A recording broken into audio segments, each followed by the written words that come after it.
வீட்டில் மதியம் சாப்பாடு வந்து சாதம், வாழைத்தண்டு அடித்தண்டு வந்து துவரம்பருப்பு போட்டு கூட்டு மாதிரி வச்சுருக்கேன். கருணக்கிழங்கு குழம்பு. காலையில் வந்து கஞ்சிக்காக செஞ்சால் அவரைக்காய் பொரியல்,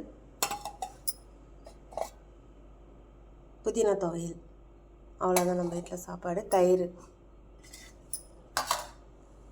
இந்த தண்டு வந்து பொடியாக கட் பண்ணி நார் எடுத்துகிட்டு துவரம்பருப்பு 2 பொடி போட்டு நல்லா தண்ணி ஊற்றி கழுவி வச்சுட்டு அதிலே வந்து கட் பண்ண தண்டு, வெங்காயம், ஒரு வெங்காயம், தக்காளி, கொஞ்சம் பூண்டு எல்லாம் போட்டு மிளகாத்தூள், மஞ்சத்தூள், உப்பு எல்லாம் போட்டு ஒரு 4 விசில் விட்டு வேக வச்சுட்டு வெந்ததுக்கப்புறம் கொஞ்சமாக புளி ஊற்றி கசகசா, சோம்பு அது அமி இருந்தால் அரைச்சி போட்டுக்கலாம், இல்லாட்டா அதை மிக்சியில் பொடி பண்ணி கசகசா தூளும் சோம்பு தூளும் லாஸ்ட்டாக போட்டு இறக்குனோம்னா சூப்பராக இருக்கும். இது கறி குழம்பு டேஸ்ட்டில் இருக்கும், ரொம்ப நல்லாயிருக்கும்.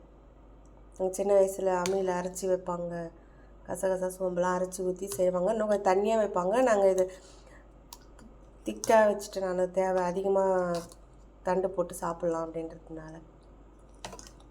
தண்ணியாக இருந்தால் கொஞ்சமாக தான் சாப்பிட முடியும், அதனால் திக்காக வச்சுட்டேன். நீங்கள் தண்ணியாக வேணுனாலும் வச்சுக்கலாம், சூப்பராக இருக்கும். சாம்பார் மாதிரி வைக்கலாம்.